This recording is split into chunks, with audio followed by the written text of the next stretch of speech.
Herkese yeniden merhabalar. Bugün sizlerle Dubai çikolatası yapacağız. Bakın gördüğünüz gibi iç yapısı çok güzel, gayet akışkan. Hem de çikolatayı kendimiz temperleyeceğiz, kendimiz kalıp renklendireceğiz. Aslında Dubai çikolatası görmekten fenalık geldi birçoğunuza, ben de dahil biliyorum. Ancak videonun diğer bir amacı da size nasıl çikolata temperlenir, nasıl kalıp renklendirilir bunu göstermek. Bu nedenle Dubai çikolatası yapmasanız bile videodan alacağınız pek çok teknik bilgi olacaktır. Hemen yapımına başlayalım. İlk önce kalıp renklendireceğiz arkadaşlar. Bunun için kakao yağına ihtiyacımız var. Kakao yağını mikrodalgada veya benmaride güzelce eritiyoruz. Yaklaşık 45 derecede erimiş olacak. Şimdi içerisine gıda boyamızı ekleyeceğiz. Ben sarı ve yeşil kullanacağım. Bazı yerlerde mavi de gördüm. Ancak bu tabi tercih meselesi. İstediğiniz gibi renklendirebilirsiniz. İlk etapta sarı boyamı kakao yağımın içerisine ilave ediyorum. Kakao yağım hala sıcakken ilave ediyorum ki güzel bir şekilde çözünmesi gerekiyor. Bu arada en önemli püf noktalarından bir tanesi, kullanacağınız gıda boyasının kesinlikle yağ bazlı olması gerekiyor arkadaşlar. Çikolata suyla kesinlikle temas etmeyen bir ürün. Bu yüzden su bazlı renklendiricileri kullanmıyoruz. Eğer elinizde varsa toz gıda boyası tercih etmenizi öneririm. Çünkü daha iyi sonuç veriyor bence. Bir kısmını kenara ayırdım. İçerisine bir miktar mavi boya ekliyorum ki sarı ve mavi karıştığı zaman yeşil bir renk elde edebileyim. Elimde yeşil gıda boyam yoktu. Şimdi güzelce karıştırıyorum. Zaten bu renk yeşil olmuş olacak. Biraz daha sarı boyamdan ilave ediyorum. Yine sıcakken ilave ettim bunu da. Hemen hızlı bir şekilde karıştırıyorum. Güzelce boyamın kakao yağı içerisine çözünmesini sağlıyorum. Daha sonra kenara alacağım arkadaşlar. Ara sıra karıştırarak yaklaşık 26-25 derecelere düşmesini bekleyeceğim. 25-26 derecede kalıp boyasına geçiyorum. Boyanın derecesini ölçmek için bir mutfak termometresi kullanabilirsiniz. Yaklaşık 25 derecede şu anda ben kalıbıma şekillendirmeye geçiyorum. Gördüğünüz gibi fırçamla şöyle uzun uzun çizgiler atıyorum. Kullandığım kalıp polikarbon kalıp arkadaşlar. Silikon kalıpla da olur ancak çikolata en iyi polikarbon kalıplarda çıkıyor. Kalıbım tertemiz, hiçbir şekilde ıslak değil. Kalıbınız pis ya da ıslak olursa ürününüz güzel bir şekilde çıkmayacak. Hatta kalıptan bile çıkmayabilir, yapışır. Güzelce renklendirdik. Bir peçeteye ters çevirerek siliyorum ki fazla boyalarını alabilelim. Kalıbım hazır. Şimdi kalıbımı buzdolabının +4 kısmına koyacağım. Oda sıcaklığında soğutursanız çok daha iyi olacaktır ama biraz zaman alıyor. Bu yüzden ben buzdolabına koydum arkadaşlar. Aslında buzdolabının +4 kısmı çikolatanın depolanması için uygun bir sıcaklık değil arkadaşlar. Normalde profesyonel mutfaklarda biz ne yapıyoruz? 10-15 derecelik çikolata dolapları var. Çikolatayı soğutma ve muhafazasını bu şekilde yapıyoruz. Ancak evimizde yaptığımız zaman böyle bir koşulumuz olmadığı için imkanlar dahilinde elimizden geldiğince düzgün bir şekilde soğutmaya çalışacağız ürünümüzü. Çikolatamı yine termometre ile kontrol ederek 45 derecede eritiyorum arkadaşlar. Daha sonra çikolatamın 1/3'ünü kabımda bırakıp geri kalanını tezgahıma alıp temperleme işlemine başlıyorum.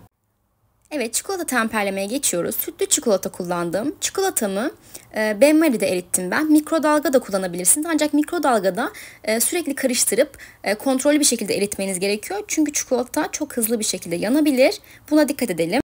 Ve bir elimde spatulam, bir elimde de palet bıçağımla çikolatamı güzelce temperliyorum. Gördüğünüz gibi şöyle biraz yayıyorum. Daha sonra topluyorum. Çikolatamın yaklaşık 27 derecelere düşmesini bekliyorum. Bu dereceler aslında belli bir noktada sabit diyebiliriz. Ancak bazı çikolata markalarında çikolatanın ambalajının arka kısmında çikolatanın temperleme dereceleri yazar. Kuvertür çikolatalardan bahsediyorum. Eğer orada farklı bir derece veriyorsa birkaç derece oynayabilir. Buna dikkat edelim. O derecelerde temperleyelim lütfen. Şimdi çikolatam 27 dereceye geldi. Tekrar kabıma alıyorum. Gördüğünüz gibi kabımda bir miktar sıcak çikolata bırakmıştım. 1/3 kadarını kabımda bırakmıştım. Şimdi içerisine temperlemiş olduğum 27 dereceye gelmiş olan çikolatamı ilave ediyorum. Ve burada hızlı bir şekilde hareket etmemiz gerekiyor. Çünkü çikolatamız çabuk bir şekilde donacak. Kalıbımızı da buzdolabına koyduk. Kalıbımız soğuk. Bu yüzden hemen donacak aslında. Bu yüzden bakın şöyle hemen hızlıca karıştırıyorum. Bakın çikolatamın derecesi şu anda yaklaşık 30-31 derecelere çıktı. Spatulamla alt üst ederek şöyle biraz karıştırarak tekrar derecesinin düşmesini bekliyorum kap içerisinde. Yaklaşık 29 derecede çikolatamı işlemeye başlayacağım. Evet arkadaşlar, hemen hızlı bir şekilde sıkma torbasına aldığım çikolatamı kalıbımın içerisine güzelce dolduruyorum ve kalıbımı tezgaha böyle güzelce vurup içerisindeki tüm hava kabarcıklarının çıkıp çikolatanın kalıba güzel bir şekilde oturmasını sağlamamız gerekiyor. Korkmayın arkadaşlar, hızlı bir şekilde bolca tezgaha vurun kalıbınızı, çikolatanız güzelce otursun. Daha sonra kalıbımızı ters çeviriyoruz ve palet bıçağı yardımıyla çikolatamızın sağ ve sol taraflarından birkaç kere vurarak fazla çikolatanın kalıp içerisinden akmasını sağlayacağız. Kenarlarını temizliyorum şöyle. Daha sonra yine spatulam yardımıyla kenarlarını kazıyarak fazla çikolatamı alıyorum. Bu şekilde yine buzdolabına koyacağım ben. Oda sıcaklığında da dondurabilirsiniz ancak biraz fazla uzun sürecektir. Buzdolabına koydum. İç harcımızı hazırlıyoruz. Burada az bir miktar tereyağıyla kavurmuş olduğum kadayıflarım var arkadaşlar. Tüm malzemelerin ölçülerini açıklamalar kısmına yazacağım zaten, oradan bakabilirsiniz. Fıstık ezmesini eklemeden önce kadayıfın kesinlikle tamamen soğuk olması gerekiyor. Sıcak olursa krema içerisinde eriyecektir. İstediğiniz görüntüyü elde edemezsiniz. Soğuyan kadayıflarımın içerisine antep fıstığı kremamı ilave ediyorum. Daha sonra şöyle bir miktar tahinim var. Dediğim gibi ölçüler açıklamalar kısmında, oradan bakabilirsiniz. Tahini ilave ediyorum. Daha sonra bir miktar da sıvı yağım var. Onu da ilave ediyorum. Tüm malzemelerimi homojen bir kıvam alana kadar iyice karıştıracağım ve harcım hazır olmuş olacak. Kıvam bu şekilde, gördüğünüz gibi oldukça akışkan kıvamlı bir krema. Hemen sıkma torbama alıyorum. Bu sırada kenarda duran çikolatam tabii ki dondu. Onu hemen benmareye alacağım. Ve yine dereceye gelmesi için spatula ile karıştıracağım. Tekrar temperlemiyorum. Benmareyi aldım. Yine 29 dereceye gelmesini sağladım. Güzelce karıştırıyorum ve şimdi artık dolgumuzu doldurup çikolatamızı kapatacağız. Çikolatam güzelce dondu. Donmadan bu işlemi yapmıyoruz arkadaşlar. Güzelce donduktan sonra gördüğünüz gibi sıkma torbamı almış olduğum kremamdan güzelce kalıbımın içerisine dolduruyorum. Dolgunun kalıba oturması için bir miktar şöyle salladım. Daha sonra yine 29 derecedeki çikolatamı kalıbımın üzerine döküyorum.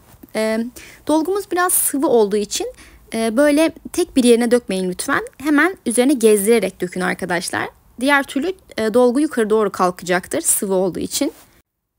Yine kalıbımın kenarlarındaki fazla çikolataları da spatulamla şöyle güzelce aldım. Dolaba koyuyorum, güzelce soğuyacak.